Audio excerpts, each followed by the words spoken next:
Determined Georgia families gathered at the Capitol today, and they all had one thing in common.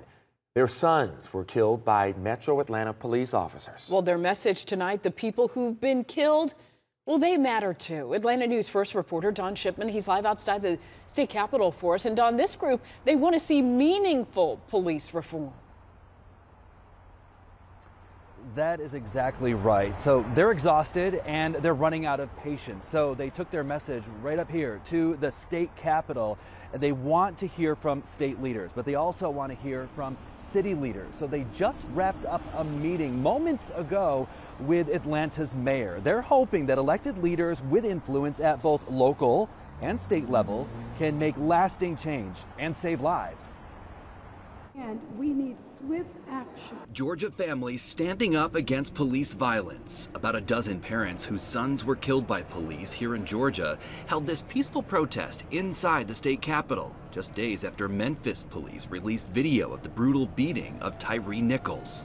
Just like they took swift action in Memphis on these 5 black cops, we need swift action around the globe on all cops. 3 years ago, Ingrid Smyrna's son, Andrew A.J. Smyrna Jr., was killed by police while driving an alleged stolen vehicle. County officials ultimately decided not to charge the trooper because Smyrna was driving the car toward him when the trooper opened fire on Smyrna.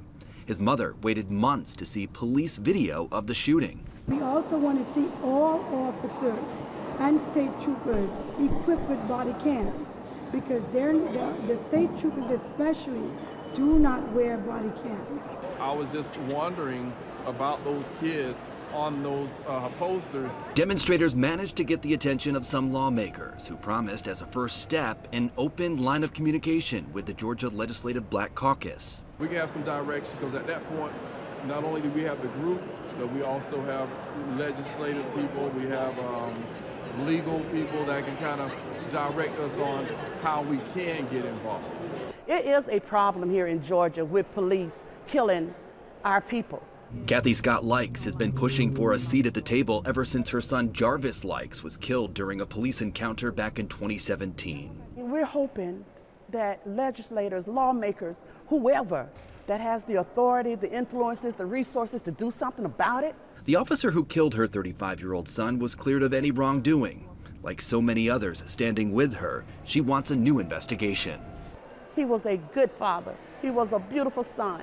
And I miss my child. And I hate what happened to him. He should be here. He should be here. And we're back here live outside City Hall, and that meeting with the mayor lasting upwards of 3 hours this afternoon. And I just talked to a few of the people who were a part of that group. They say that that meeting was productive. We're live outside City Hall here in downtown Atlanta. Don Shipman, Atlanta News First.